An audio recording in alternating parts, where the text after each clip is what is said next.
Presiden Joko Widodo menyinggung soal perombakan kabinet atau reshuffle dalam Kongres Ekonomi Umat yang diselenggarakan Majelis Ulama Indonesia di Jakarta Sabtu lalu. Bagi Jokowi, reshuffle merupakan cara untuk mencapai target program yang telah ditentukan. Jika para menteri tidak mampu mencapai target, pergantian atau pergeseran posisi menteri menjadi pilihan yang rasional. Lalu siapakah menteri yang menjadi target Jokowi untuk diganti? Kita akan membahas topik ini bersama saya Valerina Daniel, sudah hadir Direktur Eksekutif Indobarometer M. Kodari dan Wakil Sekjen Partai PDI Perjuangan Eriko Sotarduga.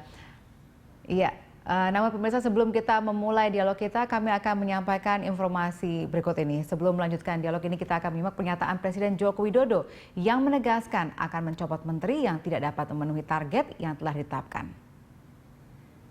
Saya bekerja memang selalu memakai target. Jadi Pak Menteri nggak pernah bertanya kepada saya, Pak, targetnya terlalu besar atau terlalu gede banget. Itu urusannya menteri.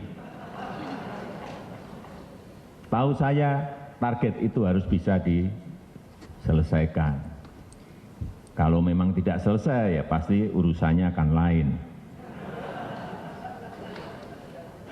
Bisa diganti, ya saya belak-belakan saja. Dengan menteri juga seperti itu.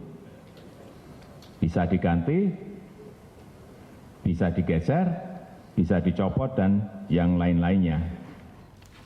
Iya, itu tadi pernyataan Presiden Jokowi Sabtu lalu. Kita akan perbincangannya bersama Mas Kodari dan Bang Eriko sudah hadir pada hari ini. Terima kasih sudah bergabung bersama kami hari ini. Saya mungkin harus bicara dulu ke PDIP sebagai partai yang ada di belakang Presiden Jokowi ini. Apa sebenarnya maksud dari kalimat ini? Memang benar-benar apakah akan ada reshuffle? Ya, jadi Mbak. Atau sudah ada pembicaraan juga dengan PDIP? Mbak Vali, sebenarnya sama saja ya antara kita pada saat ini. Kami juga baru mengetahuinya dari media cetak maupun media televisi. Jadi belum pernah ada pembicaraan reshuffle sebelumnya dengan partai PDIP? Betul, sampai saat ini belum ada beliau mengkomunikasikan kepada partai bahwa akan ada reshuffle atau akan ada pergantian-pergantian, sampai saat ini belum. Tetapi biasanya kalau itu terjadi juga beliau pasti akan menyampaikan kepada Ketua Umum bahwa akan ada pergantian seperti itu. Biasanya seperti ini itu. kan sudah beberapa kali terjadi pergantian atau reshuffle. Nah, pada belajar dari pengalaman sebelumnya, berapa lama biasanya komunikasi terjadi sebelum misalnya 1 minggu atau mungkin beberapa hari menjelang pergantian? Seperti apa biasa yang terjadi sebelumnya? Tidak ada ketentuan seperti itu. Hanya beliau kalau misalnya katakan ingin masukan atau apa, tentu beliau akan menyampaikan langsung kepada partai melalui Ketua Umum. Seperti itu yang biasa terjadi. Tapi Mbak Vali, ini kalau kami melihat ya dari penyampaian Pak Jokowi tadi, sebenarnya kan hal-hal yang sangat wajar, sangat apa ya, dalam untuk mencapai target, apalagi dalam situasi perekonomian yang di dunia yang tidak mudah saat ini, diperlukan pertumbuhan perekonomian yang cukup tinggi. Kalau kita melihat sebenarnya kita salah satu yang tertinggi di dunia dengan 5,1 sampai 5,2%. Tetapi kan itu tidak cukup, Mbak Vali. Itu cukup untuk menutupi menerima tenaga kerja sesuai dengan pertumbuhan penduduk. Kalau katakan pertumbuhan penduduk 1,5%, 3,5 sampai 3,7 juta. Per 0,1% itu 70.000 tenaga kerja yang bisa diterima. Nah, jadi, dengan pertumbuhan 5,2 itu bisa menyerap angka pertumbuhan penduduk yang ada setiap tahun. Tetapi yang selama ini ada juga dalam hal katakan pengangguran, ini kan juga mesti diserap. Kalau kita melihat memang untuk negara itu mencapai, katakan seperti dulu China dan maupun India, itu memang pertumbuhannya harus di atas 6-7%. Itu kalau kita baca dari segi ekonomi. Betul, ya. Nah, mungkin betul. menteri di bidang perekonomian dalam hal ini mungkin yang Anda bicarakan. Tapi kalau misalnya kita bicara soal reshuffle, berarti kan kemungkinannya bisa tidak hanya menteri bidang perekonomian, tapi yang lain-lain juga. Nah, Mas Kodari, kalau Anda melihat ini adalah satu yang wajar-wajar saja, seperti tadi kata Bang Eriko, atau memang ini ada semacam tanda-tanda, sinyal-sinyal yang bisa kita baca dari pernyataan ini?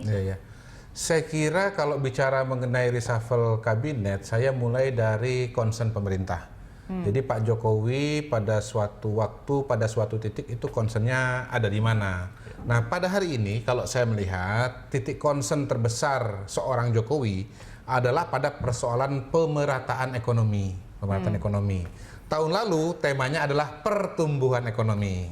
Dan kita lihat memang yang kena reshuffle waktu itu banyak menteri-menteri dengan platform ekonomi yang ditandai dengan didatangkannya pemain bintang ya, marquee player, yaitu Sri Mulyani Indrawati. Nah, tahun ini saya melihat temanya pemerataan ekonomi. Kenapa pemerataan ekonomi? Pertama, indikator koefisien Gini kita mengkhawatirkan. Sudah lebih baik dibandingkan dengan sebelumnya, tetapi Indonesia adalah salah satu yang terburuk, Bang, katanya, Bang. Itu yang pertama. Yang kedua, memang kita mendapatkan warisan struktur ekonomi yang timpang ya, pada skala ekonomi besar juga begitu.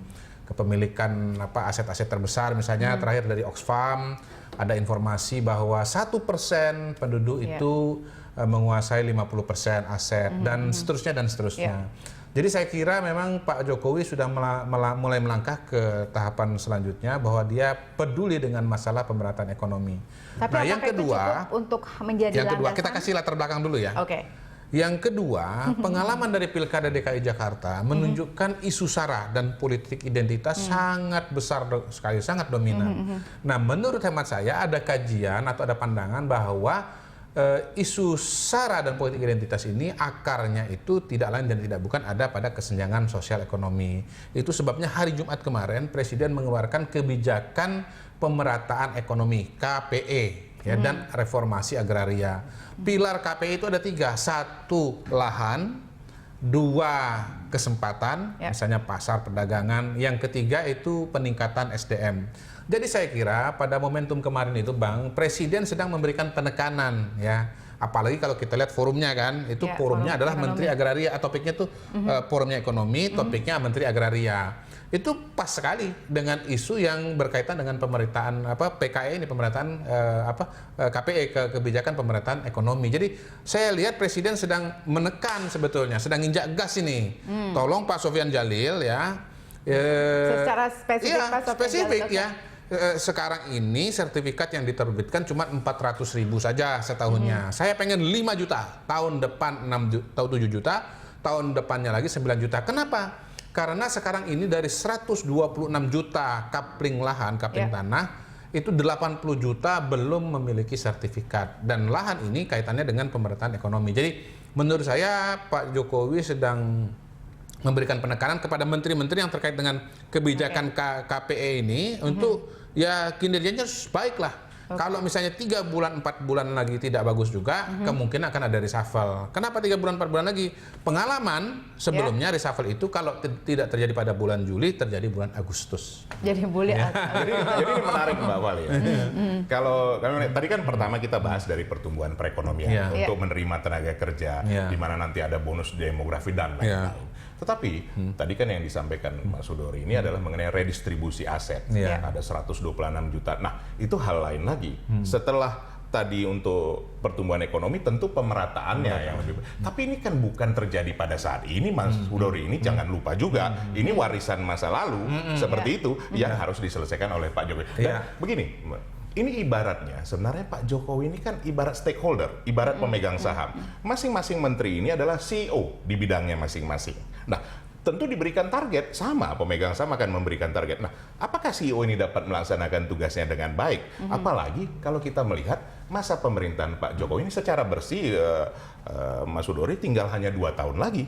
Nah, ini tentu harus dituntaskan janji-janji beliau, kemudian juga dengan program Nawacita. Nah, ini penting sekali dan ini bisa dituntaskan. Ya, harapan kami tentunya kalau ini terjadi pun reshuffle, ya ini yang terakhir karena dalam waktu 2 tahun itu waktu yang tidak terlalu lama untuk menyelesaikan tugas beliau tentunya seperti itu. Jadi PDIP justru berharap tidak ada reshuffle yang terjadi menjelang 2019 ini. Sebenarnya bukan kita tidak terjadi reshuffle, justru harus terjadi kalau ini memang dibutuhkan. Kenapa? Karena memang ya ibaratnya bola tadi kita bicara sama Mas Sudori, ini kan membentuk tim yang the winning team, ya tentu harus menyesuaikan dengan pola permainan daripada tim itu sendiri. Ya, sekarang kita sudah tahu bahwa mungkin ini sinyal ya, tapi mungkin siapa sebenarnya yang ditargetkan? Apakah hanya Sofyan Djalil atau sebenarnya ada lagi yang ditargetkan? Kita akan sampaikan juga hasil survei Indobarometer pada bulan Maret lalu tentang kinerja menteri-menteri. Sesaat lagi pemirsa, kami akan kembali untuk Anda.